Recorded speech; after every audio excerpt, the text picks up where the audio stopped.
Bonjour, bonjour à tous, j'espère que vous allez bien. Moi, ça va super bien, c'est votre impacteuse.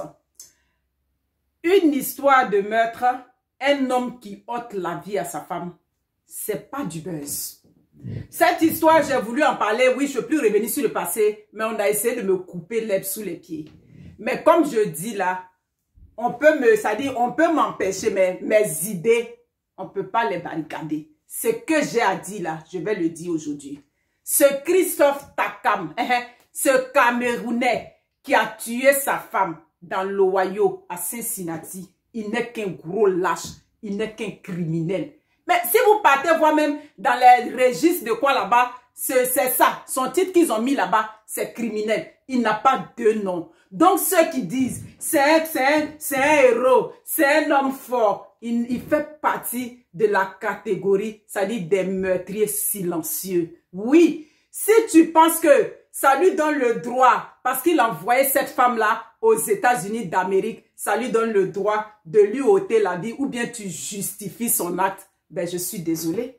D'ailleurs, comme je le dis, moi je suis une éducatrice, j'éduque les enfants et j'éduque les adultes. Donc ce raisonnement-là, où les gens vont pour expliquer, moi je ne vais jamais aller dans ce sens-là. Je ne peux pas aller là-bas parce que des hommes qui ont envoyé des femmes en Europe, il y en a plein. Aux États-Unis, il y en a plein. Et c'est vice-versa. Des femmes aussi qui ont envoyé et puis on les a laissées comme ça au carrefour là, il y en a plein. Est-ce qu'on a pour autant tué? Est-ce que docteur aux États-Unis qui allait chercher le gars en chose, comme on appelle ça, en Allemagne, elle l'a envoyé, est-ce qu'elle l'a tué? Est-ce que la coiffeuse, dont j'oublie le nom, oui, la coiffeuse africaine qui est aux États, qui allait enlever le monsieur en Chine, ou bien je sais pas où, wherever, qui l'a envoyé, est-ce qu'elle a pour autant tué? Pourquoi quand il s'agit des hommes, quand la relation ne fonctionne pas, pourquoi on doit ôter la vie et on va expliquer ça, on va essayer de justifier. Pour les ignorants, attendez, je vais bien m'asseoir. Oui, les Africains ignorants, ce que je vais vous dire, ce monsieur-là, il ne s'est pas ôté la vie pour rien. Il s'est ôté la vie parce qu'il savait le sort qui lui était réservé. Il y a 3 États aux États-Unis qui niaisent pas avec la peine de mort. Il y a la Floride, il y a le Texas, il y a l'Ohio. Donc, il connaît son sort. Dès lors que toi, l'ex-mari, tu t'en vas prendre une âme où tu viens déposer les enfants, tu profites pour tuer la femme non loin des enfants. Ça dit, tu connais que déjà l'âme que tu as payée là, c'est un acte prémédité. Les enfants sont pas loin. Tu as tué la femme, c'est ce qu'on appelle circonstance aggravante. Donc ça là, tu vas pas échapper à la peine de mort. Mais comme il est un gros lâche, il n'a pas été capable d'assumer ses actes. En ôtant la vie à l'enfant d'autrui, il a préféré s'enlever. Nous autres là, on respecte cette décision-là.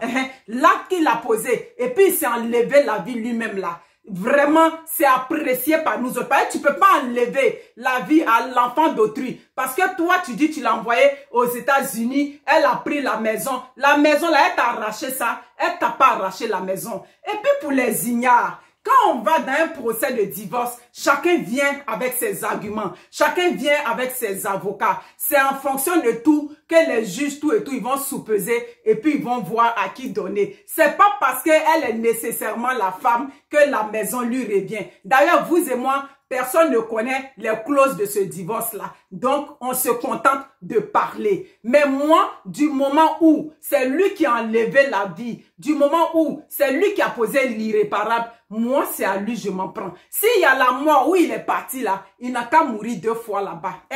Toi, qui a osé, c'est-à-dire qui a osé enlever la vie à une ex-femme sans penser à ses enfants, toi, tu ne mérites même pas. Ça dit, je vois, il est un héros, il est un brave homme, mon œil de héros. Héros de quoi? Il est le seul, il n'est pas le seul. J'ai mon tonton aujourd'hui, je ne vais même pas dire son état. Il a fait venir la mère, c'est-à-dire la mère des enfants, avec laquelle il a galéré à Abidjan. Il l'a fait venir aux États-Unis. Au bout de quelques années, le mariage n'a pas marché. Il a tout perdu. Un homme ne peut pas rester comme ça. Il est allé encore, il a pris une autre femme. Aujourd'hui, c'est coussi coussa. Est-ce pour autant qu'il a tué? Il a dit non, petite sœur. Moi, je regarde l'intérêt des enfants. Ce qui est sûr, ça n'a pas fonctionné. Ça n'a pas fonctionné. Toi, tu te donnes le droit d'enlever, ça dit la vie est le seul argument qui est dans la bouche de bon homme africain. On lui a pris la maison. Mais cette maison-là, quand la femme rentrait aux États-Unis, il n'avait pas encore la maison. Donc, ça veut dire que même si elle est allée à l'école et pendant ce temps, lui, il a payé la maison, elle aussi, à un moment donné, elle a contribué à cette maison. Et puis, quand la loi a décidé, c'est la loi qui a décidé. Que ça vous fasse mal. Mais moi, les femmes africaines, je viens vous parler aujourd'hui. Quand vous êtes dans des séparations avec des hommes, vous êtes dans le divorce avec des hommes, soyez sur vos gardes. Vous croyez que pourquoi les femmes occidentales là, quand le monsieur, ils sont séparés là, elle reçoit le monsieur que devant la porte où il donne les enfants. Mais nous, on baisse la garde. Un homme qui ne veut pas d'une séparation, qui a tout perdu dedans, il devient comme un lion blessé, un lion affamé dans la forêt. Et il peut, ça dit que la situation qu'il vit peut le pousser à poser des gestes comme ça. Parce que si vous ne prenez pas vos précautions là, c'est comme ça que ça va arriver et on va justifier ça comme quoi, oui, il a fait venir, même si tu l'as enlevé il a fait venir aux États-Unis, il l'a laissé. Même si tu l'as enlevé dans les potopoto d'Adjamé, ça ne te donne pas le droit de lui enlever la vie. Même si tu l'as enlevé dans les poussières de Douala là-bas, ça ne te donne pas le droit de lui, ça dit de supprimer cette femme-là aujourd'hui. Je l'ai dit, il n'y a aucune femme qui est obligée de rester avec un homme si elle ne veut pas. C'est valable aussi pour l'homme. Si ça ne marche pas, vous vous asseyez, vous parlez. Si tu vois que c'est difficile, tu trouves les moyens vraiment pour te sécuriser. Notre jeune sœur aujourd'hui ne s'est pas sécurisée et voilà, des gens sont là pour justifier son crime. Allez dire à la famille de ce monsieur qui est couché dans la glace, il a été enterré, qu'est-ce qu'il est? Il n'est qu'un criminel de la pire espèce. Il n'est rien d'autre. Quelqu'un qui ôte la vie à une femme, à la mère de ses enfants, tu es un lâche.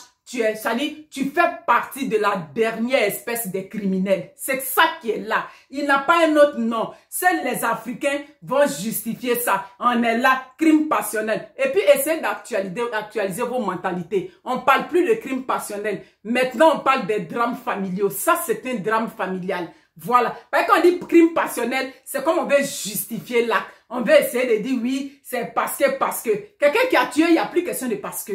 Voilà, c'est ce que je tenais à dire. Donc, vous les femmes, soyez prudentes. Ça n'arrive pas qu'aux autres. Ça, c'est des situations qui arrivent très souvent. Et on justifie ça. Il y a une femme ici qui a fait venir elle est infirmière. Elle a fait venir un copain qui était déjà en concubinage. Ils ont manigancé la famille. Elle est rentrée avec le monsieur ici. Avec lui, ses 3 filles. Au bout d'1 an et demi, il dit qu'il ne veut plus d'elle. Est-ce pour autant qu'on a tué? On n'a pas tué. On a des gens ici même qui ont croisé des femmes ici. Oui, c'est vrai, c'est pas lui qui l'a envoyé. Mais elle a laissé le monsieur dans plein de dettes, dans plein de problèmes. Tout et tout. Le monsieur même était au bord de la dépression. Mais on n'a pas tué pour autant. Pourquoi quand les femmes envoient les hommes en Occident et que ça ne fonctionne pas, il n'y a pas de problème. Nous, on prend ça, c'est la dépression. On parle seulement dans les rues. Le feu est au vert, on s'arrête comme si le feu est au rouge. Tellement notre tête est mélangée. Mais quand c'est pour vous, on va tuer et on va justifier. Donc, allez dire aux défenseurs de Christophe Takam que moi, l'impacteuse depuis le Canada, je dis que ce monsieur, il n'est qu'un criminel. Il n'est qu'un criminel qui a eu sa part. Comme il savait que la peine de mort n'allait pas le louper là. Donc lui-même là, il a bien fait de s'accompagner.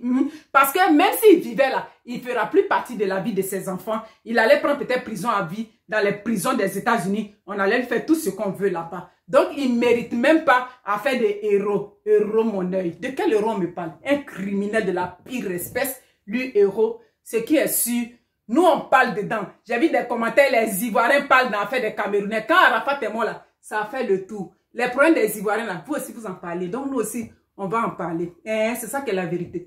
Prenez soin de vous. Et puis ciao, ça chauffe pas. Christophe Takam, le tueur de l'Ohio de Cincinnati, n'est qu'un criminel.